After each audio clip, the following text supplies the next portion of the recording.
Hello friends, welcome to this educational platform. आप सभी का आपके अपने इस यूट्यूब चैनल पर स्वागत है। आज के इस वीडियो लेक्चर में हम लोग डीएलएड थर्ड सेमेस्टर के मैथमेटिक्स के लिए प्रैक्टिस क्लास करेंगे और इसमें कुछ क्वेश्चंस की प्रैक्टिस करेंगे और इनसे रिलेटेड कॉन्सेप्ट्स को रिवाइज भी करेंगे। आप लोग अपने सभी फ्रेंड्स में वीडियोज़ को लगातार शेयर करते रहिए। शेयर करना बिल्कुल ना भूलें। कॉन्टिन्यूअस अपना सहयोग बनाए रखें, शेयर करें, लोगों को जोड़ते रहें चैनल से। अभी के लिए देखते हैं, इन सारे प्रश्नों की प्रैक्टिस करते हैं और इनसे रिलेटेड कॉन्सेप्ट को भी सीखते हैं। तो देखिए, क्वेश्चन नंबर 1 में बोला गया है आपसे कि लॉग में एक संख्या लिखी गई है, लॉग 1296 और इसका बेस है 6, आधार 6 है।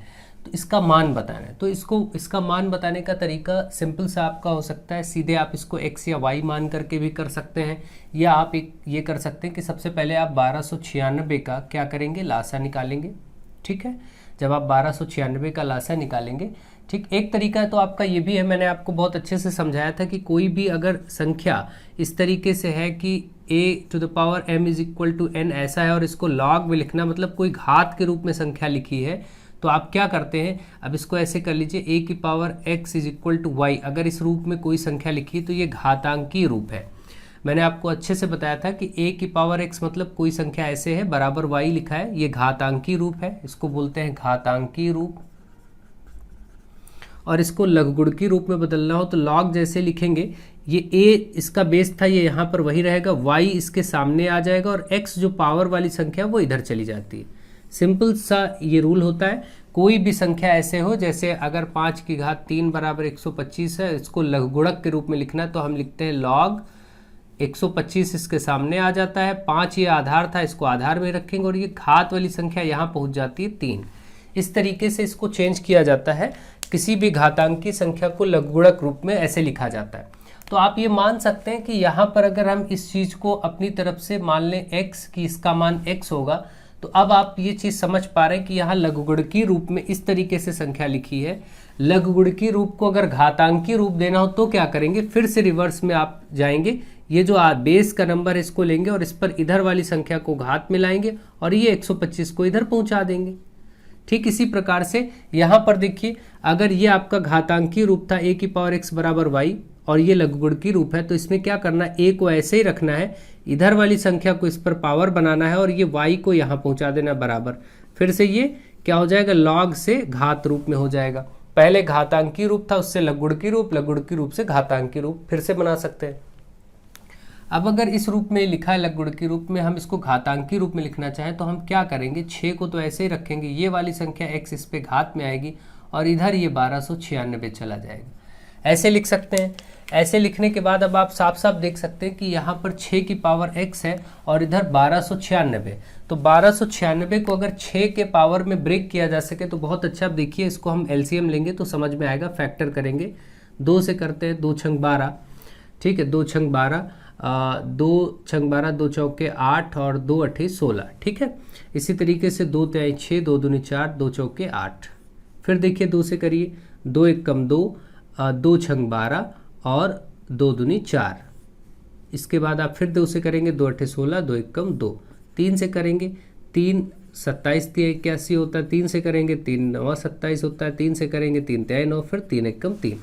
इस प्रकार से आप देख रहे हैं यहाँ पर 6 बन जाएगा। आप देख रहे हैं 2 × 2 × 2 × 2, 4 बार 2 है और 4 बार ही 3 है।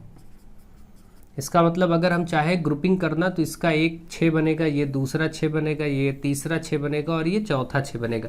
इसका मतलब ये 6 की पावर x और इसको हम 6 की पावर 4 लिख सकते हैं। 6 × 6 × 6 4 बार करेंगे तो 1296 मिल जाएगा। वैसे भी आपको मालूम है कि 6 की घात 3 216 होता है, तो 216 में 6 से गुणा करके देख लीजिए, यही मिलेगा। 6 × 36, 6 × 6 3 9, 6 दूनी 12, ठीक है। इसका मतलब ये 6 की घात 4 है और इधर 6 की घात x है, और अब ये आधार बराबर है तो घातें भी बराबर होंगी, इसका मतलब x = 4 हो जाएगा, ठीक है। तो सामान्य रूप से इस तरीके से आप इसको सॉल्व कर लेंगे। तो आपको ये ध्यान रखना था, कोई दिक्कत वाली बात नहीं, यहाँ पर बहुत ही सिंपल सी बात है। कोई भी ऐसा मान आपको ज्ञात करना हो तो उसमें आप ऐसे ही इसको ज्ञात कर सकते हैं, ठीक है। आपको ये सिंपली समझना है, जैसे मैं यहाँ पर बोलूँ लॉग और यहाँ पर 3, यहाँ पर 81, इसका मान बताना है, ठीक है। या आप इसको और कर लीजिए 243, चलिए इसका मान बताना है, तो आप क्या करेंगे, अगर इसका मान बताना है तो आप इसको x मान लीजिए, इसका मान लीजिए x है। फिर इस लघुगुण, इस समय ये लघुगुणकीय रूप में है, इसको घातांकीय रूप में बदलिए। घातांकीय रूप में कैसे बदलेंगे, बेस वाली संख्या को ऐसे ही रखेंगे, इस पर ये जो x है ये पावर में आ जाएगा और बराबर में 243 इधर आ जाएगा। अब आप देखिए 3 की पावर x है तो 243 भी 3 की पावर में ब्रेक होगा। तो आप सभी जानते हैं कि 3 गुणे 3 गुणे 3 अगर इसको करते जाएंगे, 3 तिया 9 त्रिक 27 तिया 81 और 81 तिया 243 होता है। इसका मतलब 5 बार 3 लिखेंगे, यानी 3 की घात 5 लिख सकते हैं इसको। और जब ये बेस बराबर होता है, 3 इधर भी 3 इधर भी, तो घातें भी बराबर होती हैं, बीच में बराबर लगा, इसका मतलब x बराबर 5 हो जाएगा। ये घात यहाँ की इस 5 के बराबर हो जाएगी। तो ऐसे ये प्रश्न जब भी आएंगे इस प्रकार के तो आप कर पाएंगे। आई होप आप इन सारे प्रश्नों को समझ पा रहे हैं, कैसे करना है, क्या करना है, ध्यान दीजिए, सीखिए और प्रैक्टिस करिए।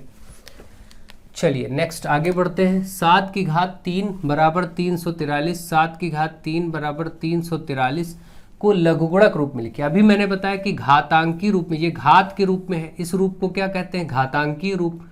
ये घातांकीय रूप है। अब आप इसको लघुगणकीय रूप में अगर बदलेंगे तो लघुगणकीय रूप में क्या हो जाता है, आप लॉग लिखेंगे और ये 343 जो भी इधर संख्या है इसके सामने आ जाएगा। ये 7 जो बेस में था वो यहाँ पर बेस में आ जाएगा और यहाँ की जो पावर में नंबर 3 ये इधर चला जाएगा बराबर के। बस ये हो गया। ऐसे कोई भी हो, जैसे 6 की घात 3 बराबर 216 है, इसको बदलना है तो आप क्या करेंगे, लॉग रूप में। तो लॉग लिखेंगे, 216 इसके सामने ले आएंगे इधर वाला, और ये जो 6 बेस पे इसको यहीं रखेंगे, घात वाली संख्या को इधर पहुंचा देंगे बराबर 3। ये आपका लघुगुणक रूप हो गया। इस प्रकार से कोई भी लघुगुणक रूप आपको बदलना हो तो आप उसको आराम से बदल सकते हैं। आई होप आप इसको समझ गए होंगे ढंग से और अब आप इसको कर पाएंगे। नेक्स्ट क्वेश्चन, क्वेश्चन नंबर 3, इसमें बोला गया यदि 8x और 18, 8x तथा 18 ये 4 संख्याएं ऐसी हैं जो समानुपाती हों। ये समानुपात में है तो x का मान, जब संख्या समानुपात में होती तो मैंने आपको बताया आप इन दोनों का ये 8/x इधर लेंगे बराबर इन दोनों को इधर कर दीजिए x/18, ठीक है। या आप ये भी बोल सकते हैं कि एक्सट्रीम्स यानी कि बाह्य पदों का गुणनफल बराबर मध्य पदों का गुणनफल, ये भी कर सकते हैं। दोनों बातें इस प्रकार से आप करें कि पहले 2 पदों का अनुपात बराबर होगा दूसरे 2 पदों के अनुपात के। तो इससे पहले देख लीजिए, अब आप क्रॉस में मल्टीप्लाई करेंगे, 8 × 18 हो जाएगा बराबर x × x हो जाएगा, ठीक है। तो ये डायरेक्टली आप यहाँ से भी देख सकते हैं और यहाँ से देखिए, अब इसको आगे तो हम सॉल्व अभी कर ही लेंगे। यहाँ से ऐसा हो सकता था कि बाहरी पदों का गुणनफल 8 × 18 बराबर मध्य पदों का गुणनफल यानी कि इनका, यानी x × x, ऐसे भी लिख सकते हैं। अब आपकी मर्जी जैसे लिखें। 18 × 8 इधर 18 × 144 होगा और बराबर ये x का स्क्वायर होगा। अब x निकालेंगे तो 144 है ही, इस पर वर्गमूल हो जाएगा, वर्ग इधर वर्गमूल होगा तो x बराबर 12, क्योंकि 12 × 12 144 होता है। इसको भी आप ऐसे ही करेंगे तो x² बराबर 144, तो x बराबर √144 हो जाएगा। भाई वर्ग जो है उधर वर्गमूल हो जाएगा तो इधर x बराबर 12 हो जाएगा। इस प्रकार से आप इसको कर सकते हैं, ठीक है। तो मुझे आशा है कि आप इसको समझ रहे होंगे कि कैसे ये प्रश्न किया जाएगा। चलिए आगे बढ़ते हैं और आगे देखते हैं क्वेश्चंस को। नेक्स्ट क्वेश्चन आपका है, इसमें आपको सॉल्व करना है 4 × 5 पर -2, भाग का चिन्ह है 1/10 और इस पर है 2 और फिर प्लस का 3/4 को सरल करना। इसको सरल करना है, ठीक है। तो 4 × 5 = 20 हो जाएगा, 20 पर ये -2 है ही, भाग का चिन्ह है, 1 का वर्ग 1 रहेगा, 10 का 100 हो जाएगा, इधर आप वर्ग करेंगे और फिर प्लस का 3/4। अब आप देखिए 20 पर -2 है, मैंने आपको एक रूल बताया कि जब भी a पर माइनस यानी घात माइनस में उसको 1/, में लिखेंगे तो ये प्लस हो जाएगा, ठीक है। कोई भी घात अगर माइनस में उसको 1/, में करेंगे तो उसका चिन्ह बदल जाएगा, प्लस है तो माइनस हो जाएगा, माइनस है तो प्लस हो जाएगा, ठीक है। तो इस प्रकार से इसको अगर हम चाहें यहाँ पर लिखें तो 1 पर 20 की घात ये 2 हो जाएगा प्लस में, ठीक है। ये चीज़ प्लस में हो जाएगी जो ऊपर माइनस में, और फिर डिवाइड है ही 1/100 यहाँ है और प्लस का 3/4। ये आपका 1/20 × 20 यानी 400। इसको आप गुणा लगाएंगे, जब भी आप भाग करेंगे गुणा लगाएंगे तो इधर की भिन्न पलट जाएगी, 100/1 हो जाएगा। जो 1/100 था वो पलट जाएगा। ये रूल होता है, जब भी भाग आप सॉल्व करते हैं भिन्नों के बीच में तो उसको गुणा लगाते हैं और इधर की पीछे वाली भिन्न का को पलट दिया जाता है। ठीक है, तो ये हो गया। अब आप देखिए यहाँ से 2 जीरो कट गए पूरा, तो आपका सिर्फ यहाँ पर 1/4 बचा और सब कट ही गया है, गुणे में था, और प्लस ये बाहर 3/4। इसमें हर बराबर है, आप 4 ऐसे लिख दीजिए, ऊपर 3, 1 + 3 हो जाएगा, यानी कि 4/4। फाइनली कट के उत्तर 1 आ गया। इस पूरे क्वेश्चन का जो आंसर आया वो 1 आ गया। ठीक है, तो इस तरीके से आप ऐसे क्वेश्चंस को सॉल्व करेंगे, आसानी से आप सॉल्व कर लेंगे, कोई दिक्कत नहीं होनी चाहिए आपको। Next question number 5, 3x² + 10x, 3x² + 10x - 8 का गुणनखंड करना है। गुणनखंड में आपको मालूम है कि ये कॉर्नर वाले नंबर्स को पहले गुणा किया जाता है। इसमें सबसे पहले आप जानते हैं ये इस रूप का है, ax² + bx + c इस रूप का होता है, तो a और c को पहले गुणा कर लिया जाता है रफली, कहीं अलग माइंड में या कहीं a और c को कॉर्नर नंबर्स को गुणा कर लिया जाता है। इसी प्रकार से यहाँ 8 और 3 को गुणा कर लेंगे तो 24 आ जाएगा। इसको अलग रफ में लिखेंगे कहीं, और फिर आप देखेंगे कि इस बीच वाली संख्या को ऐसे 2 नंबर्स में तोड़ा जाए कि जिनको जोड़ने या घटाने पे तो 10 ही आए, लेकिन गुणा करें तो ये 24 आए। जो ये कॉर्नर नंबर आया है गुणा करके, 3 और 8 को गुणा करके 24 आया है, तो इसको 6 और 4 में तोड़ सकते हैं।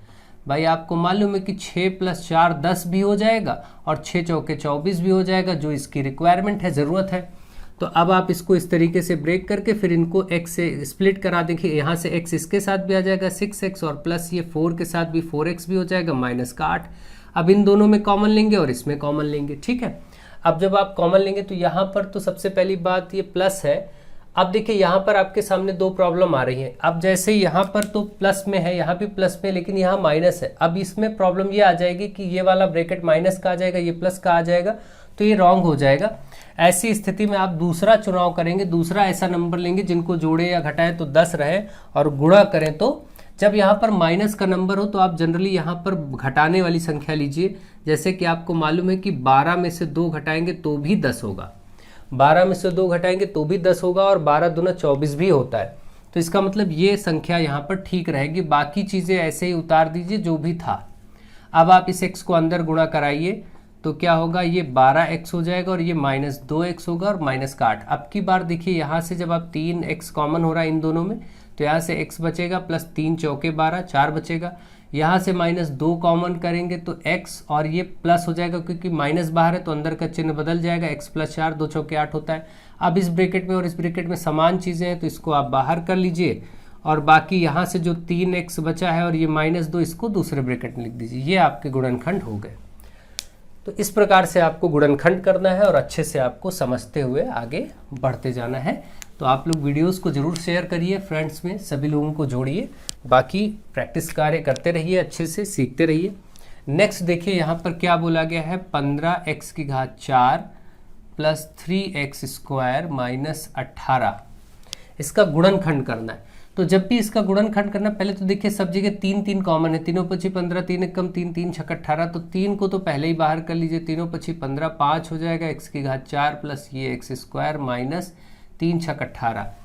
इस तरीके से हमने 3 बाहर कर लिए। अब हम देखेंगे यहाँ पर, आप देखिए ध्यान दीजिए, पहले जब ये ax² होता था तो यहाँ पर bx होता था, यहाँ c इस रूप में होता था। अब अगर मैं इसको ही पावर 4 कर दूंगा तो मैं ऐसा बोल सकता हूँ कि भाई स्क्वायर का स्क्वायर है ना, रूप यही रहेगा लेकिन स्क्वायर का स्क्वायर, तो फिर यहाँ पर अब b के साथ x² आ जाएगा प्लस c। अगर ऐसा करेंगे तो पावर 4 है तो इस फॉर्मेट को बनाएंगे। इसका मतलब कि यहाँ पर हमें क्या करना चाहिए, ये 5x⁴ है ही, इसको ऐसे ही रखेंगे। इस जगह पर हम क्या करेंगे, बिल्कुल यही रूप है तो इसमें अब कुछ नहीं करना, आपको सिंपल सॉल्व करना है। अब देखना 6 × 5 = 30, 6 × 5 = 30, और यहाँ पर 6 - 5 करके 1 भी आ जाएगा, तो आप यहाँ पर लिख देंगे 6 - 5 और बाहर x² माइनस का 6। अब ये हो गया 5x² plus 6x minus 5x² minus 6, 3 ये हो गया आपका। देखिए 5x⁴ प्लस 6। अब इसमें कॉमन करेंगे तो देखिए यहाँ से x कॉमन है, x यहाँ से स्क्वायर था तो दोनों पे x² इसके साथ भी आ जाएगा, x² इसके साथ भी आ जाएगा। यहाँ से देखिए दोनों में 5 और 6 में संख्याएं तो कॉमन हो नहीं सकती, लेकिन x² कॉमन हो सकता है। x² कॉमन करेंगे तो यहाँ से 5x² बचेगा और प्लस का यहाँ से 6 बचेगा। यहाँ देखिए कोई कॉमन नहीं है, ना तो एक्स स्क्वायर ना 5 और 6 में कुछ कॉमन है, तो एक कॉमन ले लेंगे। जब कोई कॉमन ना हो तो एक कॉमन लेंगे, तो बाकी जैसा था वैसा ही ये बच जाएगा 5x² प्लस 6। प्लस इसलिए बचेगा क्योंकि बाहर माइनस है, माइनस जब बाहर कॉमन होता है तो अंदर का चिन्ह बदल जाता है, ये चिन्ह बदल जाएगा। ठीक है, अब आप देखिए यहाँ से ब्रैकेट वाली चीज़ को एक बार 5x² प्लस 6, और ये जो बाहर x² माइनस 1 इसको एक बार लिखेंगे और बाहर 3। यहाँ पर भी आंसर आप छोड़ सकते हैं, या फिर आप इतना और कर सकते हैं कि भाई इसमें तो अब कोई बदलाव हो नहीं सकता 5x² प्लस 6 में, लेकिन ये a² माइनस b² है, आप देख रहे हैं a plus b, a minus b, इसको और फर्दर किया जा सकता है, आगे इसको यहाँ तक पहुँचाया जा सकता है। ठीक है, तो इस प्रकार से आपका ये गुणनखंड हो गया। आपको यहाँ तक स्टेप्स करनी है। आप लोगों को पहले से, जिन लोगों को इनमें कुछ प्रॉब्लम हो रही है, चैप्टर वाइज इन लोगों ने नहीं पढ़ा होगा तो प्रॉब्लम जरूर होगी। जिनको बेसिक्स नहीं आता होगा वो लोग चैप्टर वाइज क्रम में जाकर के प्लेलिस्ट में देख लें, और 3rd सेमेस्टर का पूरा कोर्स आपका चैप्टर वाइज पढ़ा दिया गया है अच्छे से, और बहुत सारे मॉडल पेपर्स और एग्ज़ाम स्पेशल क्लासेस भी बताएगी, उनको आप सीख लें। उसके बाद इसको सब करेंगे तो बहुत आसानी से कर पाएंगे। जिनका बेसिक्स स्ट्रांग नहीं है वो लोग पहले बेसिक क्लासेस ले लें और अच्छे से फिर इसको देखेंगे, करेंगे प्रैक्टिस, तो अच्छे से समझ में आएगा। नेक्स्ट क्वेश्चन है साधारण ब्याज की दर से ₹2500 का। ये जो ₹2500 है इसका मतलब ये मूलधन दिया गया है, मूलधन इसको हम P से लिखते हैं, रुपये कितना 2500। ठीक है, इसके बाद 2 वर्ष 6 माह जो समय दिया गया है उसको T समय को बोला गया है 2 वर्ष 6 माह। तो या तो इसको पूरा महीना या वर्ष में कन्वर्ट करना होगा, तो वर्ष में बना सकते हैं, इसको हम 2.5 साल कह सकते हैं, 6 महीने को आधा वर्ष बोल सकते हैं, तो हम इसको 2.5 ईयर भी बोल सकते हैं, कोई दिक्कत नहीं है। आगे बोला गया 6% वार्षिक दर से, दर यानी जिसको रेट कहते हैं, R से लिखते हैं, वो 6% वार्षिक है, रेट वार्षिक है, तो कोई दिक्कत नहीं, आपको कुछ बदलाव करने की ज़रूरत ही नहीं है। इसके बाद ब्याज और मिश्रधन बताना है। ब्याज यहाँ साधारण ब्याज की दर से था, इसलिए यहाँ पर देखिए पहले ही लिखा था साधारण ब्याज, तो इसका मतलब आपको साधारण ब्याज बताना है, साधारण ब्याज बताना है पहला, और उसके बाद दूसरा मिश्रधन भी बताना है। ठीक है, तो अब हम सिंपल स्टार्ट करते हैं। इसमें देखिए क्या है, साधारण ब्याज का फॉर्मूला होता है साधारण ब्याज, जिसको हम SI सिंपल इंटरेस्ट से व्यक्त करते हैं। साधारण ब्याज यानी SI सिंपल इंटरेस्ट क्या होता है, मूलधन यानी P गुणे दर गुणे समय, P into R into T by 100, मूलधन गुणे दर गुणे समय बटा 100।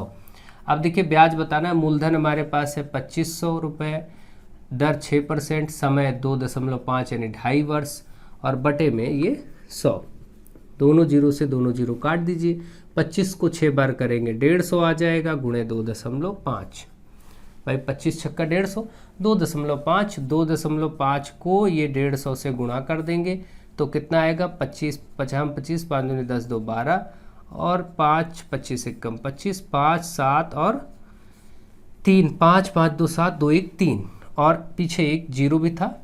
ठीक है, यहाँ पर जीरो आ जाएगा, फिर 1 दशमलव यहाँ पर लग जाएगा। इसका मतलब ये 375 रुपये गुणा करके आ गया, ये आपका 375 रुपये ब्याज आ गया। अब ब्याज आपका 375 रुपये आ चुका है तो कोई दिक्कत नहीं। अब आपको बताना क्या था, आपको मिश्रधन भी बताना था। मिश्रधन बराबर क्या होता है, ये ब्याज आपका 375 आ चुका है। अब आपका जो मिश्रधन बताना था, मिश्रधन क्या हो जाएगा, मूलधन, मूलधन में ब्याज को जोड़ने से मिश्रधन बनता है, मूलधन प्लस ब्याज, उसमें ब्याज जोड़ देंगे। मूलधन था 2500 रुपये और इसमें 375 रुपये जुड़ जाएगा जो ब्याज आपका आया था, तो ये आपका 2875 रुपये हो जाएगा। ये मूलधन हो गया भाई, 25 3 28, 2875 रुपये। तो इस प्रकार से आप आराम से इसको कर सकते हैं, कोई दिक्कत नहीं है। आई होप आप इस प्रश्न को भी बहुत अच्छे से समझ गए होंगे कि कैसे इसको सॉल्व करना था। नेक्स्ट क्वेश्चन और लास्ट क्वेश्चन है, एक कमरे की 4 दीवारों का क्षेत्रफल 45 मीटर स्क्वायर है। इसका मतलब कमरे की 4 दीवारों का क्षेत्रफल, 4 दीवारों का क्षेत्रफल जो है वो 45 मीटर स्क्वायर है। फिर कहा गया यदि इसकी लंबाई, लंबाई यानी L, हम लोग इसको लंबाई L बराबर कितना है 4 मीटर, और क्या दिया है ऊंचाई, ऊंचाई यानी H कितना दिया है 3 मीटर। तो आपसे बोला गया चौड़ाई बताइए, चौड़ाई यानी ब्रेथ, इसका बी बताना है। तो अब आपको मालूम है कि 4 दीवारों का क्षेत्रफल, कमरे की 4 दीवारों का क्षेत्रफल का सूत्र क्या होता है? 4 दीवारों का क्षेत्रफल, क्षेत्रफल को हम एरिया ए से लिख दें तो वो होता है 2L + b, लंबाई प्लस चौड़ाई गुणे ऊंचाई, है ना। तो क्षेत्रफल की जगह हमें 45 दिया था, इधर आप 45 रख दीजिए, बराबर 2 गुणे लंबाई प्लस चौड़ाई, लंबाई आपका 4 है प्लस चौड़ाई आपको बताना है, और गुणे ऊंचाई, 2 लंबाई प्लस चौड़ाई गुणे ऊंचाई, ऊंचाई आपकी कितनी है? 3 मीटर। 3 इधर आएगा बटे में हो जाएगा, 45 के नीचे बटे 3, और इधर 2 गुणे 4 + b, 3 से इसको काटेंगे, 15 × 45, 15 बटे 2 हो जाएगा, ये 2 इधर आएगा बटे हो जाएगा 15 के नीचे, इधर 4 + b, इसको काटेंगे तो 7.5 होगा। ठीक है, आप देख रहे हैं 7.5, 7.5 बराबर 4 + b, तो इसका मतलब b बराबर 7.5 में 4 माइनस हो जाएगा, 7.5 - 4 जो कि आया 3.5 मीटर। 3.5 मीटर आपका आ गया आंसर, चौड़ाई 3.5 मीटर। इस प्रकार से प्रश्नों को आराम से आपको सॉल्व करना है, समझना है, ध्यान से देखना है, क्या डिमांड है क्वेश्चन की उसको समझते हुए आप सॉल्व करिए और प्रैक्टिस करते रहिए, अच्छे से आगे बढ़िए, सीखिए, और वीडियोस को लगातार शेयर करते रहिए, अपने फ्रेंड्स को इन्वाइट करिए। So thank you to all of you.